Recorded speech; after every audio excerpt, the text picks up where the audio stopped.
Hi everyone, welcome to my channel. Welcome back if you've watched any of my videos. I saw this news story and I was like, that's crazy. I have to report on it.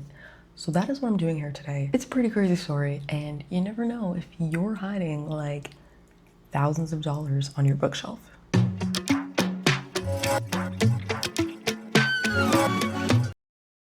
The whole "a one man's trash is another man's treasure" has never been more clearly represented. So here's the story. There was an old man in Brixham who died. Brixham is in England, by the way, which is relevant for the story. And so there's an auctioneer and he's going through all his stuff. There was a bunch of things in the garbage pile, but this guy wasn't going to ignore them, right? I'm assuming that's what a good auctioneer does. He actually goes through everything because you never know what diamond you can find, right? I didn't actually know auctioneers did this. I figured people just came to them with oh, I think this might be worth something. And then they put it up for bidding. But this actually makes a lot of sense. If you're good at your job, you are thorough, you go through everything the person has to make sure there's you're getting everything that's valuable. But do you know what he found marked for the garbage? A first edition of Harry Potter and the Philosopher's Stone. One of the first 500 copies ever printed. Now, can we just take a moment to appreciate that? This book has sold over 120 million copies, but the first run was only 500. They didn't realize the power that this series would have over the entire freaking world. Now, before you say oh, Harry Potter isn't cool, that's fine, you can have your opinion. But let me just say, I talk about how awesome Harry Potter is a lot. So that's just a fair warning for this channel. And also, I've been traveling around the world for 2 years now, and every single bookstore I've ever been in has Harry Potter translated into every single language. There's just individual stands in the bookstore dedicated to Harry Potter paraphernalia. And everywhere in all major cities, there's just Harry Potter stores, specifically geared towards merch for Harry Potter in every continent I've ever been on. And I can't say that for any other series. It just is the biggest. Anyways, back to the other story. The best part is how he identified it as a first edition. So on the back cover of the book, philosopher is actually spelled wrong. It's missing an O. Just a little cute typo. There also happened to be a pencil mark in this book for how much the library sold it as, because originally they had 200 copies that were published for private purchase and then 300 copies that went to the library. What marks it as a first edition is also that there's a typo in the list of things Harry needs for Hogwarts. It says one wand twice. Are you seeing the pattern here? These are all mistakes, and that's what makes it go for tens of thousands of dollars. I'm just in the middle of editing and I realized it would actually probably be helpful for me to just show you what looks like a professional actually explaining what makes it a first edition.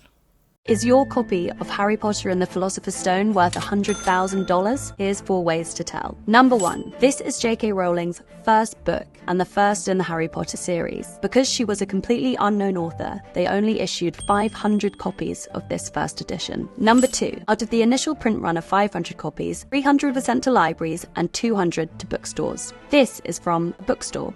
Number 3. This is a first edition, first printing of Harry Potter and the Philosopher's Stone. And we know this by going to the publisher's imprint page. Because this is a first printing, this number line will go down from 10 to 1. In later printings, this will change. For example, for a third printing, it would go down from 10 to 3. Number 4. Mistakes are often prized when collecting rare books. In later editions, they're corrected. For example, on page 53 listing Harry's school equipment, one wand is on there twice. And there you have it.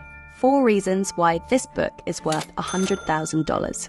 This specific copy sold for £21,000, but it led me down a rabbit hole of every time this happened. And there are so many more people who sold their first editions for tons of more money. The most I actually saw was it being sold for £68,000, which is oh my God. And I just got to thinking about rare editions and the price we spend for things that we perceive to have value, right? I wanted to make a video on why people buy books and never read them, and I probably still will. It's a rite of passage for a booktuber to judge all those that buy books but never actually consume them. They pretend to be readers, but they're really just book collectors. But maybe there's more to it that I still need to explore.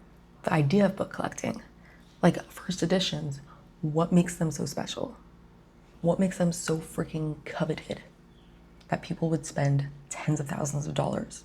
And what it is it's literally history. It's spending money for an ancient artifact, although closer in recent history than that.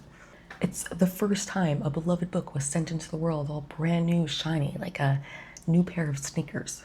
It's a story nobody knows yet. And now it's huge, and you can buy this book literally anywhere, like I said. I just told you how it's all over the world.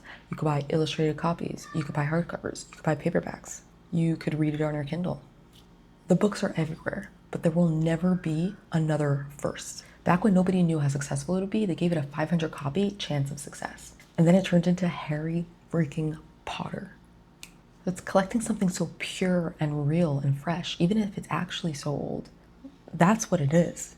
And it connects us to the magic of the first time we ever felt it, no matter what book it was. Although, since I'm talking about Harry Potter, magic felt very appropriate, but like any first edition of something, of like that first time you laid eyes on those characters, on those stories, and you just feel like you need to own the beginning of it.